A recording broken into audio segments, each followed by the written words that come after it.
Alors, le 14 octobre 2024, le Congrès des agents publics, parapublics et privés de l'État CAP avait introduit une requête auprès du tribunal de commerce et après, le tribunal de commerce de Libreville, autant pour moi, et après 2 audiences d'échange de pièces, force est de constater que le tribunal a renvoyé signifié la 3e audience prévue au 28 janvier 2025. Après examen et analyse entre le directeur du CAP, notamment son président, en la personne de M. Emmanuel Mbemba, les avocats et ceux de l'extérieur, le président du CAP a décidé de faire une importante déclaration ce jour. Alors sans plus tarder, nous allons passer la parole au président. Sous vos acclamations, s'il vous plaît.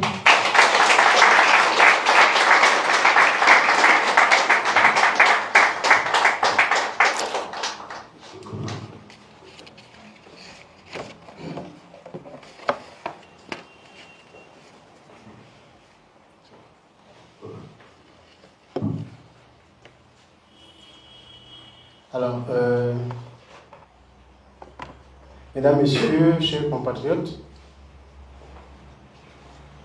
après 2 audiences auprès du tribunal de commerce de Libreville, entre les épargnants de l'ancienne microfinance PERSAL, membres du CAP, et les banques commerciales gabonaises UBA Gabon, Ecobank Gabon SA et Orabank Gabon SA.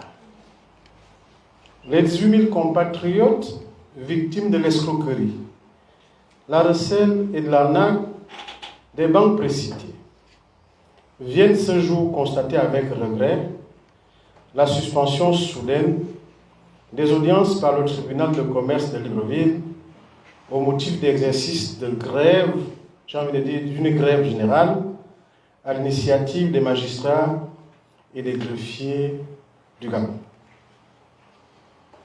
Pour pédagogie, mesdames et messieurs, chers compatriotes, il est toujours important de rappeler à nos gouvernants les principes fondamentaux et dispositions des conventions 87 et 98 de l'Organisation internationale du travail, OIT, liées à la liberté syndicale et à la négociation collective.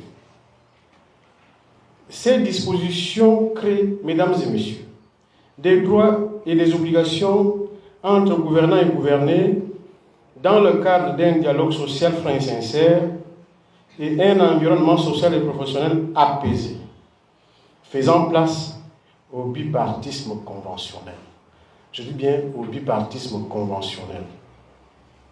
Cependant, le CAP constate, pour le déplorer, que le gouvernement de transition traîne expressément le pas et ou piétine les travaux de négociation avec le corps judiciaire, prétextant que la priorité reste aux préparatifs des élections politiques du 12 avril 2025.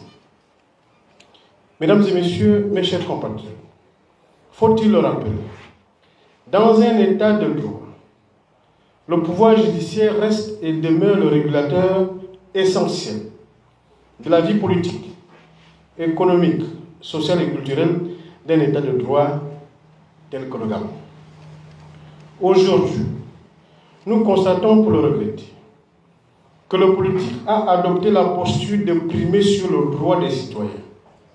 C'est pourquoi, au nom des 18 000 épargnants gabonais victimes de l'escroquerie des banques, UBA Gabon, Ecobank Gabon SA et Orabank Gabon SA, j'en appelle solennellement à l'arbitrage du président de transition, président de la République, chef de l'État, car désormais, lui seul peut finalement trouver une solution, parce que le gouvernement a montré ses limites à répondre favorablement aux principales revendications légitimes, je dis bien légitimes, des magistrats et des greffiers. Car cette grève, qui n'a que trop duré, crée directement et ou indirectement des conséquences incalculables auprès des justiciables gabonais. Quel dommage.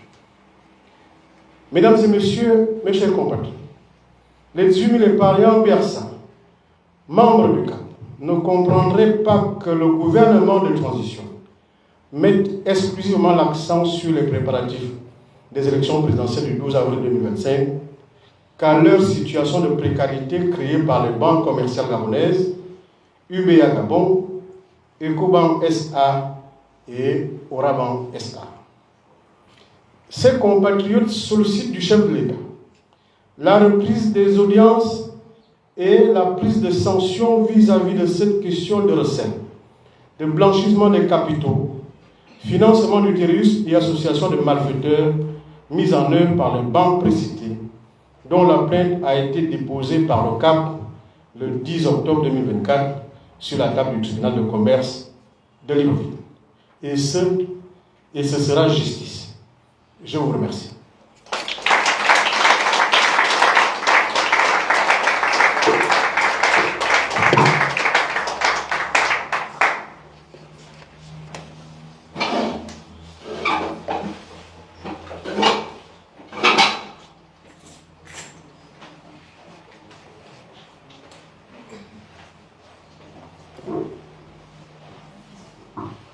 Bien, il est souvent difficile de constater que quand nous faisons